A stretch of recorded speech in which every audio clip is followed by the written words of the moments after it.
Friends అందరికీ నమస్కారం అండి. మీరు ఎప్పుడైనా గ్యాస్ అథారిటీ ఆఫ్ ఇండియా లిమిటెడ్ ఎప్పుడైనా గ్యాస్ లీక్ అయితే పొలాలలో కానీ ఏదైనా ఎక్కడ లీక్ అయితే వాళ్ళు ఎలాంటి ప్రికాషన్స్ తీసుకుంటారు, ఎలాంటి యాక్షన్ ప్లాన్ తీసుకుంటారు అనేది మీరు చూడకపోతే ఇప్పుడు చూడండి ఫ్రెండ్స్. ఇది కేవలం మీకు ఎడ్యుకేషన్ పర్పసే నేను అందిస్తున్నాను. మొబిలైజేషన్ అంటే ప్రజలందరికీ ఈ విషయం తెలియాలి, ఇలా ఉంటుంది అనేది అవగాహన రావాలని ఎడ్యుకేషన్ పర్పస్ నేను అందిస్తున్నాను. ఈ పైప్లైన్ మిత్ర కానీ పైప్లైన్ సూపర్వైజర్స్ కానీ మనకి 24/7 అవైలబుల్ ఉన్న టోల్ ఫ్రీ నెంబర్ గురించి కానీ ఎమర్జెన్సీ నెంబర్ ఇలా అందించమని గ్యాస్ అథారిటీ ఆఫ్ ఇండియా లిమిటెడ్ వారు నాకు చెప్పలేదు. వాళ్ళు అధికారికంగా ఏం ప్రకటించలేదు. నేను నిన్న తీసుకున్నటువంటి వీడియోలు వాటిని ఆధారంగా తీసుకొని ఈ వీడియోలు అప్లోడ్ చేస్తున్నాను. కేవలం ఎడ్యుకేషన్ పర్పస్ మాత్రమే. చూడండి, అక్కడ గ్యాస్ పైప్ లైన్ ఉన్నటువంటి ప్రాంతంలో ఒక డ్రిల్ అంటే బోరేసే బోరు బండి వచ్చి ఒక రైతు వచ్చాడు అక్కడికి. అక్కడ బోరేస్తానికి ప్రయత్నిస్తుంటే ఇక్కడ ఉన్నటువంటి గేల్ అథారిటీ ఆఫ్ ఇండియాలో పనిచేస్తున్నటువంటి వాకర్స్ వచ్చి అక్కడ వాళ్ళకు నచ్చ చెప్తున్నారు. ఇక్కడ పైప్ ఉన్నదండి, ఇక్కడ వేయకూడదని చెప్పారు. చూడండి, వాళ్ళకు వివరిస్తున్నటువంటి సన్నివేశం. ఆ తర్వాత అక్కడ ఉన్నటువంటి ఇన్ఫర్మేషను పై అధికారులకు వెళ్తుంది.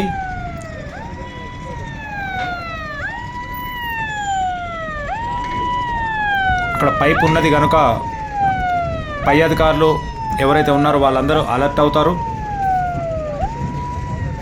అక్కడికి వెళ్ళి బోర్ బండ అతన్ని ఇక్కడ కాదండి వేసేది, ఇక్కడి నుంచి వెళ్ళిపోమని చెప్తారు. అతను వెళ్ళిపోతాడు. కానీ అప్పటికే గ్యాస్ లీక్ అనేది స్టార్ట్ అయింది. వీళ్ళు ఎలాంటి ప్రికాషన్స్, ఎలాంటి యాక్షన్స్ తీసుకుంటారో వీళ్ళ యొక్క మాక్ డ్రిల్లో మీరు చూడండి. సో వాళ్ళు కూడా వచ్చి ఇప్పుడు pipe line locator instrument use చేసి అక్కడ పైప్ లైన్ ఎక్కడ ఉందో ఎగ్జాక్ట్గా ఐడెంటిఫై చేస్తున్నారు.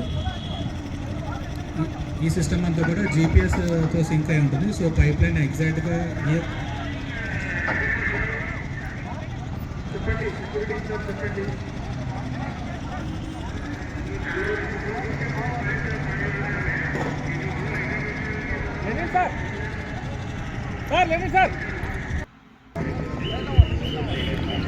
వెంటనే rescue team, Gayle authority of ఇండియాలో వర్క్ చేస్తున్నటువంటి ఎంప్లాయీస్, ఉన్నతాధికారులు, రెస్క్యూ టీం అందరూ అక్కడికి చేరుకున్నారు. ఆగా మేఘాల మీద అక్కడ ఏమైనా గ్యాస్ లీక్ అవుతుందా అనేది ఫస్ట్ చెక్ చేస్తారు.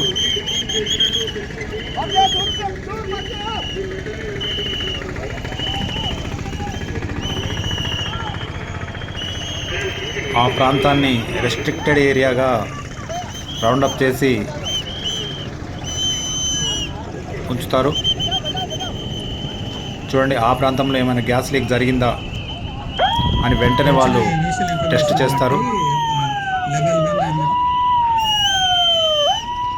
ఎమర్జెన్సీ మేనేజ్మెంట్ టీమ్కి ఇన్ఫార్మ్ చేయడం జరిగింది. సో దాని ప్రకారంగా అక్కడ పొలాలలో ఉన్నటువంటి ఇతర ప్రజలను ఎవరిని అక్కడికి రానివ్వకుండా అక్కడ సెక్యూరిటీ ఉంటుంది. జరుగుతుంది అండ్ అక్కడ ఉన్న వెహికల్స్ కూడా ఎవరిని దగ్గరికి రానివ్వకుండా, ఎందుకంటే ప్రమాదకరం కాబట్టి ఫుల్ సెక్యూరిటీ ఉంటుంది. వాళ్ళందరూ అక్కడ చుట్టుపక్కల ఉన్న రైతులను దూరం వెళ్ళిపోమని రిక్వెస్ట్ చేస్తారు. ఎందుకంటే అక్కడ గ్యాస్ లీక్ ఏమైనా ఉందేమో, గ్యాస్ లీకేజ్ యొక్క సరౌండింగ్ ఎంతవరకు ఉంది, ఎలా లీకేజ్ అవుతుంది అనేది వాళ్ళు అక్కడ చెక్ చేసిన తర్వాత మాత్రమే చుట్టుపక్కల వారికి అక్కడ అలో ఇస్తారు. చూడండి, ఫైర్ ఇంజన్ వస్తుంది.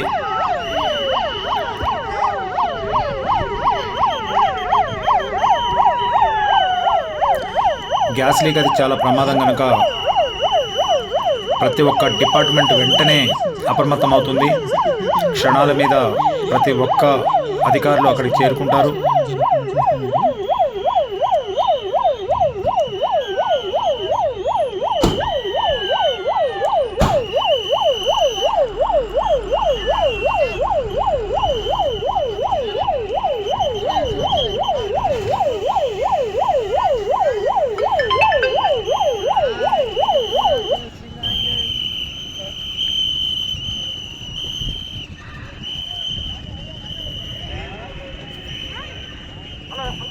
the second.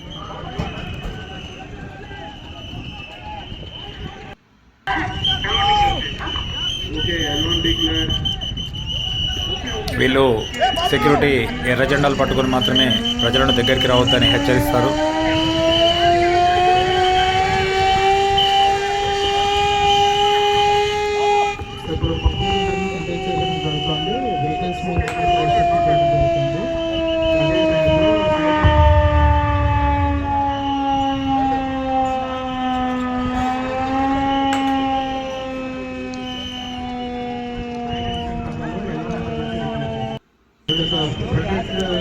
ఫుడ్ వేసుకుని స్టార్టర్ సెట్ అనమాట.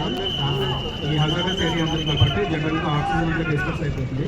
అది ఇన్హేల్ చేయకూడదు కాబట్టి వాళ్ళు ప్రొటెక్టివ్ సూట్ డౌన్ చేసుకుని వచ్చి లొకేషన్ నుంచి అక్కడ రెస్క్యూ టీం చెకింగ్ చేస్తున్నారు.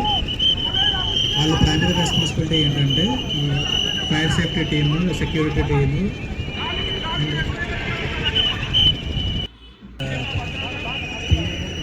గెయిల్ సంస్థల్లో ఉన్న వాళ్ళు రెస్పెక్టివ్ డిపార్ట్మెంట్స్తో కోఆర్డినేట్ చేస్తున్నారు.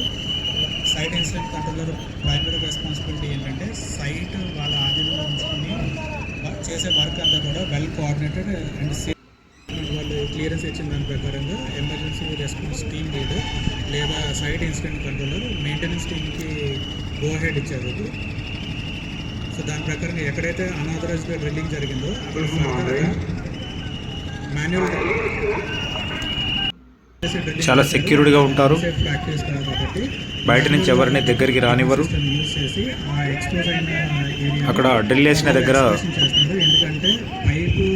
వీళ్ళు ఈ టీం చెక్ చేస్తుంది.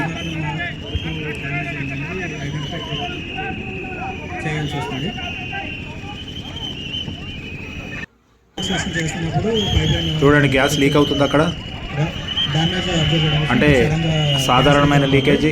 ఎందుకంటే అక్కడ బోరేస్తున్నప్పుడు గ్యాస్ అథారిటీ ఆఫ్ ఇండియా లిమిటెడ్ ఎంప్లాయీ త్వరగా తేరుకొని వాళ్ళను బ్రేక్ చేయించుండు కనుక తక్కువ స్థాయిలోనే గ్యాస్ లీక్ అవుతుంది. అయినా ఎంత చిన్నదైనా చాలా పెద్ద ప్రమాదంగా భావించి వాళ్ళు రెస్క్యూ చేస్తారు. ఒక వ్యక్తి స్పృహ తప్పి పడిపోయిండు. అతని కొరకు అంబులెన్స్ వచ్చింది. వెంటనే ఆ వ్యక్తిని అంబులెన్స్లో తీసుకువెళ్ళి ప్రాథమిక చికిత్స అందిస్తారు. కాలు కింద తేలికైంది కాబట్టి పైకి వెళ్ళిపోతుంది. ఎల్పిజి అయినప్పుడు బరువైంది కాబట్టి కింద టెక్లో అవుతుంది. టెక్ అవుతుంది మొత్తం.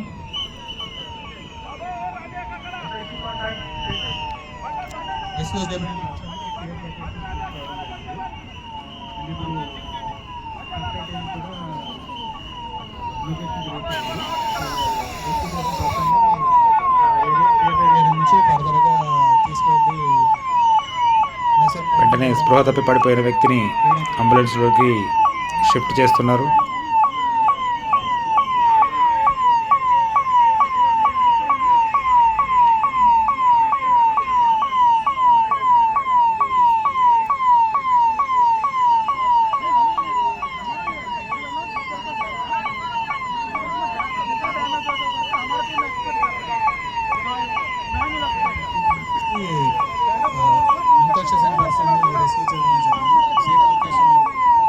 తీసుకొస్తున్నారు.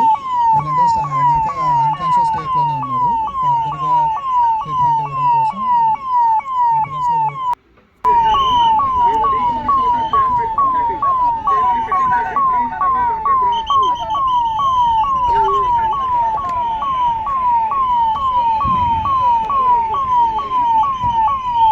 ఇక్కడ ఫైర్ సిబ్బంది, అంబులెన్స్ సిబ్బంది,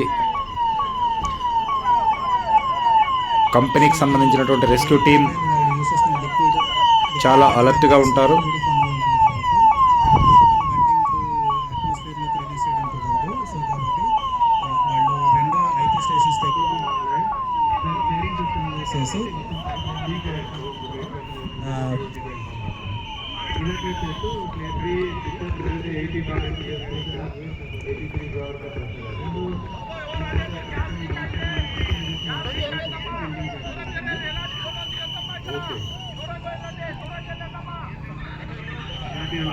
సార్ ఇప్పుడు మన ఫైర్ డిపార్ట్మెంట్ కూడా ఈ లొకేషన్కి రిపోర్ట్ చేశారు. ఇనిషియల్ రెస్పాన్స్ ఈ వీడియో స్కిప్ చేయకుండా చూస్తున్న ప్రతి ఒక్కరికి హృదయపూర్వక ధన్యవాదాలు తెలియజేస్తున్నానండి. క్లౌడ్ ఫామ్ అవడం ఛాన్స్ ఉంది. చుట్టుపక్కల గ్రామాల ప్రజలకు అవేర్నెస్ కలగడం కొరకు ఛాన్సెస్ మాక్ డ్రిల్ చేస్తూ గెయిల్ అథారిటీ ఆఫ్ ఇండియా వాళ్ళు ఎంతో కృషి చేస్తున్నారు.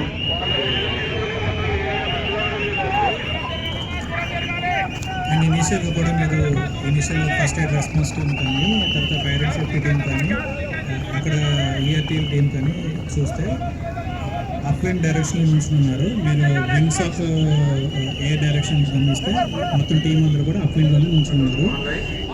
కోఆర్డినేషన్ కానీ ఎగ్జిక్యూషన్ కానీ మొత్తం అంతా ఫ్రమ్ అప్విండ్ సైడ్ జరుగుతుంది. అక్కడ వెంటనే వాటర్ ఫ్లోటింగ్ పెట్టారు. అక్కడ ఏమైనా గ్యాస్ లీక్ అయితే అక్కడ ఉన్నటువంటి వాతావరణం సెట్ కావడానికి వాటర్ ఫ్లో పెట్టారు. సో వాటర్ కర్టన్స్ యూజ్ చేసి గ్యాస్ డిస్పర్షన్ జరుగుతుంది.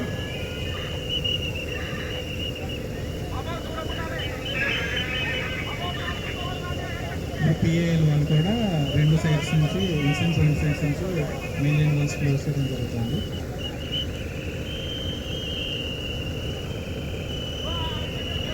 అండ్ నార్మల్గా ఎక్కడ ఇన్సిడెంట్ జరిగినా సరే పైప్ లైన్లో ఉన్న రెసిడ్యువల్ క్వాంటిటీస్ ప్రతి ఒక్కటి వీళ్ళు ఎంతో జాగ్రత్తగా పైప్ సెక్షన్లో వాల్యూమ్ ఎనలైజ్ చేసి అక్కడ ఉన్నటువంటి ప్రాబ్లాన్ని క్లియర్ చేస్తారు. పైప్ లైన్ చుట్టుపక్కల ప్రజలకు కానీ గ్రామాల ప్రజలకు కానీ ఎవరికి ఏమీ కాకుండా వాళ్ళు ఎంతో ధైర్యంతో కృషి చేస్తారు. చూడండి, రెస్క్యూ టీంలో ఒక వ్యక్తి వెళ్ళి అక్కడ చెక్ చేస్తున్నాడు. ఇంకా ఏమైనా గ్యాస్ ఉందా అని చెక్ చేస్తున్నాడు. అక్కడ ఏమీ లేదు అని నిర్ధారించుకున్న తర్వాత గ్రీన్ సిగ్నల్ ఇస్తారు. ఈ వీడియో చూసినటువంటి ప్రతి ఒక్కరికి హృదయపూర్వక ధన్యవాదాలు తెలియజేసుకుంటున్నామండి.